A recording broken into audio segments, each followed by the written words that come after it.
10 പ്രതികളെ വെറുതെ വിട്ടെന്ന് പറയുന്നു. അതായത് ഈ ഗൂഢാലോചന കുറ്റം ചുമത്തപ്പെടുന്ന പ്രതികൾ അവരുടെ ഈ റോള് തെളിയിക്കാൻ വളരെ ബുദ്ധിമുട്ടാണ്. കാരണം ഈ ഗൂഢാലോചന നടത്തുന്നവന്മാർ ഇത് വളരെ രഹസ്യമായിട്ട് കൈകാര്യം ചെയ്യുന്ന ഒരു കാര്യമാണ്. ഇത് മൈക്ക് കെട്ടി വെച്ച് വിളിച്ചു പറഞ്ഞിട്ട് ഞങ്ങൾ ഗൂഢാലോചന നടത്തുന്നെന്നും പറഞ്ഞ് ഒരുത്തിനും പോകാറില്ല. വളരെ രഹസ്യമായിട്ട് വളരെ സീക്രസി നടത്തുന്ന ഒരു കാര്യമായതുകൊണ്ട് അതിന് എവിഡൻസ് കളക്ട് ചെയ്യാൻ വളരെ ബുദ്ധിമുട്ടാണ്. ഇവരുടെ വല്ല മീറ്റിംഗ് ഉണ്ടായിരുന്നു, മീറ്റിംഗ് ഓഫ് മൈൻഡ്സ് ഇവരുടെ ഉണ്ടായിരുന്നു എന്നുള്ളതിന് എന്തെങ്കിലുമൊക്കെ സാഹചര്യ തെളിവുകളെങ്കിലും വേണം. അതില്ലെങ്കിൽ കോടതികൾക്ക് ഈ ഗൂഢാലോചനയിൽ ഉള്ള കാര്യം, ഗൂഢാലോചന 120B അതൊന്നും ശിക്ഷിക്കാനൊക്കത്തില്ല, വലിയ ബുദ്ധിമുട്ടാണ്. പിന്നെ അതിനൊക്കെ വേണം, അതിന് ഒരു ചെറിയ മറികടക്കെന്ന് പറഞ്ഞാൽ ഹിയർസേ എവിഡൻസ്, അതായത് ഒരാൾ പറഞ്ഞു കേൾക്കുന്ന ഒരു കാര്യം എന്ന് പറയുന്നത് തെളിവല്ല. പക്ഷേ അത് യഥാർത്ഥത്തിൽ ഈ ഗൂഢാലോചനയ്ക്ക് കോൺസ്പിറസിക്ക് വരുമ്പോൾ അതും തെളിവായിട്ട് എടുക്കാമെന്നുള്ളതുണ്ട്. പക്ഷേ എന്നാലും അതൊക്കെ വലിയ ബുദ്ധിമുട്ടാണ്, തെളിവ് കിട്ടത്തില്ല. അതുകൊണ്ടായിരിക്കാം ശേഷാദ്രിനാഥൻ ഇത് ഇവരെ 10 പ്രതികളെ വെറുതെ വിട്ടേക്കുന്നത്. നല്ലൊരു ഓഫീസറാണ്, എൻ്റെ കീഴിൽ വർക്ക് ചെയ്തിട്ടുള്ള ആളാണ്, എനിക്കറിയാം. അപ്പോൾ നോക്കി ചെയ്യുന്ന ആളാണ്. അതുകൊണ്ടായിരിക്കാം തെളിവ് കാണത്തില്ല. തെളിവില്ലാതെ ഒരാൾക്ക് ശിക്ഷിക്കാൻ പറ്റൂ. അപ്പോൾ അതിന് നമ്മൾ കുറ്റം പറഞ്ഞുകൊണ്ട് കാര്യമില്ല, തെളിവുള്ളതിന് മാത്രമേ ശിക്ഷിക്കാൻ ഒക്കുള്ളൂ. പിന്നെ ഈ ഉദുമ MLA ആണ് പ്രതികളെ, 2ാം പ്രതിയെ വന്ന് ബലമായിട്ട് പോലീസ് സ്റ്റേഷനിൽ നിന്ന് മോഹിപ്പിച്ചുകൊണ്ട് പോയ കക്ഷിയാണ്. അയാളും കുറ്റക്കാരനാണെന്ന് കണ്ടിട്ടുണ്ട്. പിന്നെ ബാക്കിയുള്ളൊക്കെ രാഷ്ട്രീയക്കാരാണ് ഇതിനകത്ത് മുഴുവൻ. അതായത് CPM-ന്റെ ഏരിയ കമ്മിറ്റി മെമ്പർമാരും അവരും ഒക്കെ ആയിരുന്ന ആളുകളും സെക്രട്ടറിയും ഒക്കെ ആയിരുന്നു ഇവരൊക്കെ പലരും.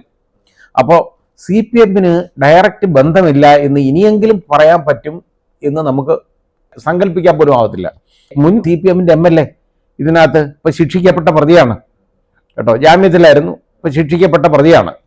അപ്പോൾ ഒരിക്കലും നമുക്ക് പറയാൻ പറ്റത്തില്ല ഈ മുൻ MLA ഇങ്ങനെ ഇത്രത്തോളം ബന്ധമുണ്ടപ്പോൾ CPM-ന് ബന്ധമില്ല എന്ന് ആർക്കും ഇത് പറയാൻ പറ്റില്ല. ആ രീതിയായി.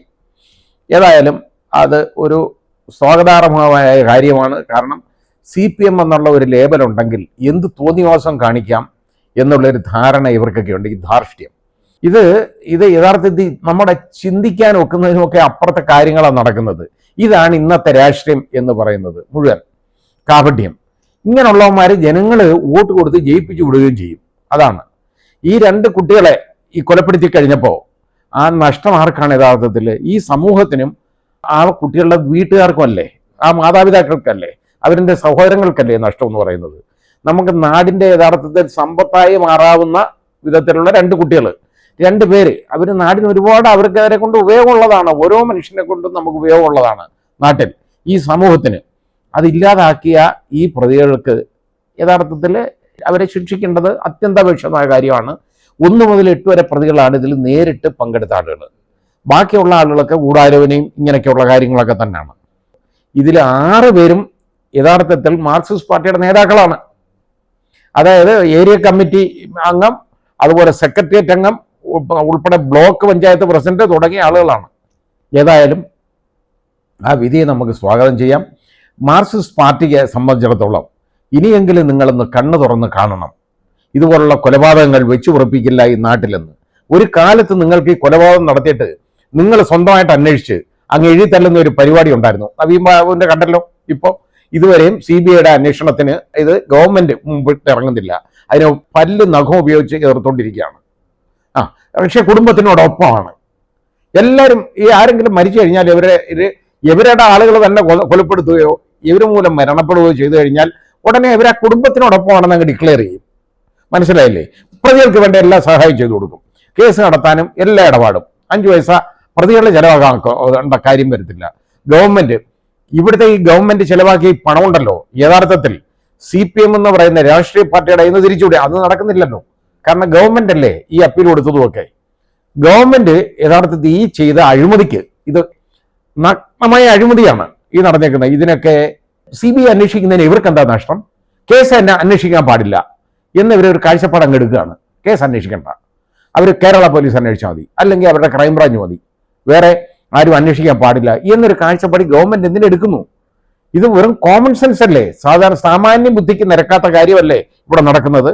അതായത് അതിനുവേണ്ടി തർക്കിക്കുക, അത് നടത്താതിരിക്കുക, എവിഡൻസ് എങ്ങനെയെങ്കിലും ഷട്ട് ഡൗൺ ചെയ്യുക, ആ രീതിയിലേക്ക് പോയിക്കൊണ്ടിരിക്കുകയാണ് ഇപ്പോൾ കാര്യങ്ങൾ.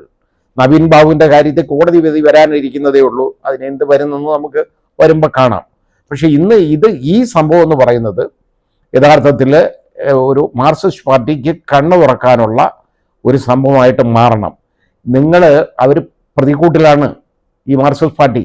കാരണം ഒരുപാട് കൊലപാതകങ്ങൾ നടന്നു. ഐരീൻ ഷുക്കൂർ, അതുപോലെ എത്രയോ പേരെയാണ്, ഷുഹൈബ് തുടങ്ങി എത്രയോ പേരെയാണ് ഈ കൊലപ്പെടുത്തിയിട്ടുള്ളത്. നിങ്ങൾ തന്നെ, നിങ്ങളുടെ കോടതിയുണ്ട്, വയലിൽ വെച്ച് പരസ്യമായിട്ട് അവരെ വിചാരണ നടത്തിയിട്ട് വെട്ടിക്കൊലപ്പെടുത്തുക. എന്നിട്ട് ഞങ്ങൾ അവിടെ ആയിരുന്നു, ഇവിടെ ആയിരുന്നു, ഞങ്ങൾ ആശുപത്രി ഇരുന്നെന്നൊക്കെ നേതാക്കന്മാർ പറയുക. അപ്പോൾ ഏതായാലും അതിനകത്തൊക്കെ പിടുത്തം വീണിട്ടുണ്ട്, ബുദ്ധിമുട്ടാണ്. ഇനിയുള്ള കാലത്ത് നിങ്ങൾ മനസ്സിലാക്കണം, പണ്ടുള്ളതുപോലെ നിങ്ങൾക്ക് ഇറങ്ങിപ്പോകാൻ പറ്റത്തില്ല, ബുദ്ധിമുട്ടായിരിക്കും. കാരണം കുറച്ചെങ്കിലും നട്ടലുള്ള ആളുകൾ നാട്ടിലുണ്ട്, അതുപോലെ ജുഡീഷ്യൽ ഓഫീസേഴ്സ് ഉണ്ട്, പിന്നെ CBI പോലുള്ള അന്വേഷണ ഏജൻസികളുണ്ട്.